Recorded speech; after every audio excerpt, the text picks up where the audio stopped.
mengenai sholat. Nah, siapa di sini yang sudah bisa sholat? Oke, alhamdulillah udah bisa semua. Ya.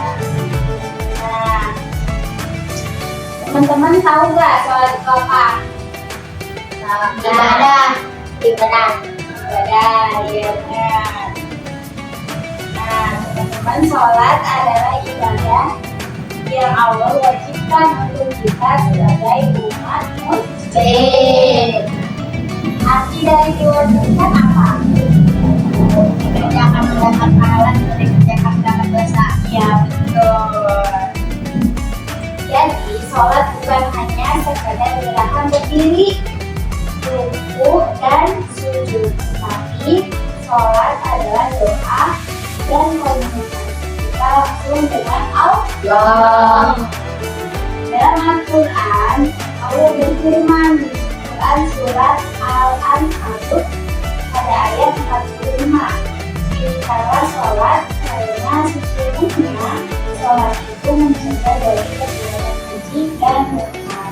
Nah, maksud dari ayat tersebut itu sholat bisa membuat kita menjadi anak yang baik. Siapa di sini yang mau jadi anak yang baik?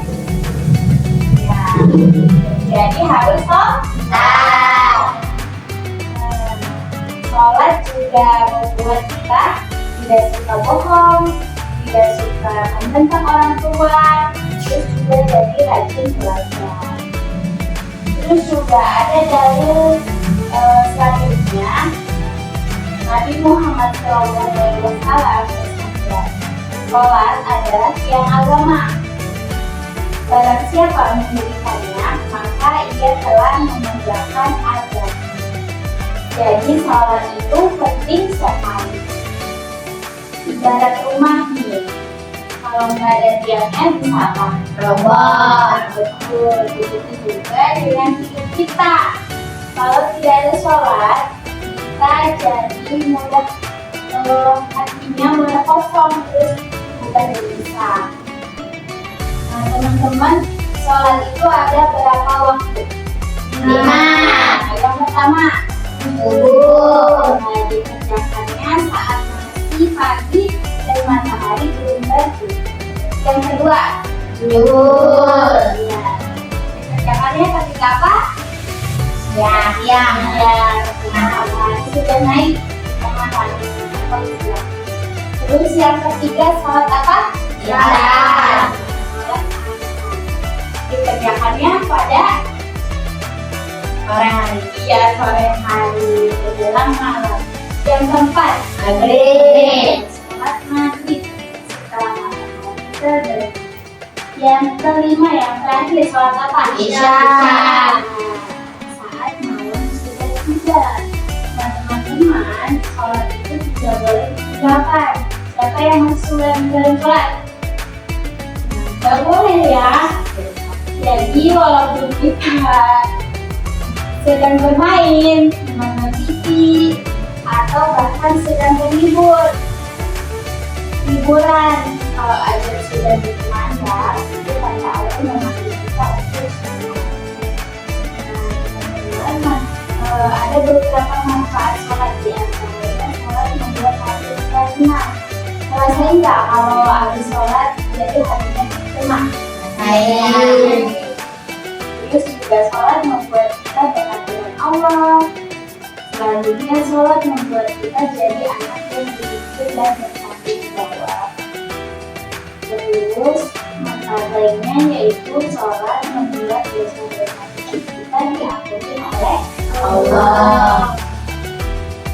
Nah, jadi harus dibiasakan mulai dari kecil,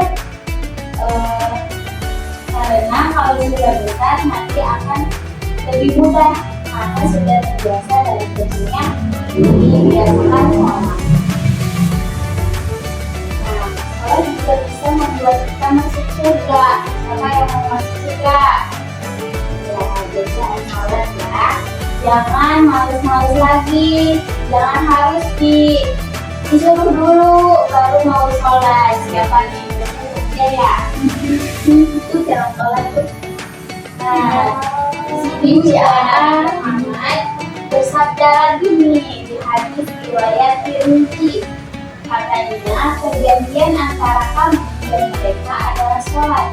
Barang siapa meninggalkannya, maka ia telah kafir. Artinya sholat itu sangat penting, jadi jangan sampai ditinggalkan.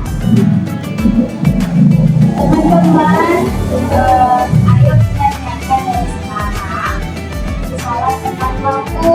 Jadi setelah ajan nih harus buru-buru mandi dulu, jangan nanti udah disuruh nanti main HP terus. Tidak malas-malasan dan selalu khusyuk. Di sini siapa yang masih sholatnya masih bercanda? Gak boleh bercanda, kan kita kalau sholat lagi menghadap sama Allah. Tidak boleh bercanda. Kita Allah kita anak-anak yang rajin sholat dan mencintai Allah Subhanahu. Teman-teman, itu saja ceramah yang akan kita sampaikan. Semoga bermanfaat, semoga makin rajin sholatnya. Ya, jangan bercanda sholatnya. Terus berdoa, doa dari orang tua, dari diri sendiri, keluarga, teman juga. Dan wassalamualaikum warahmatullahi wabarakatuh.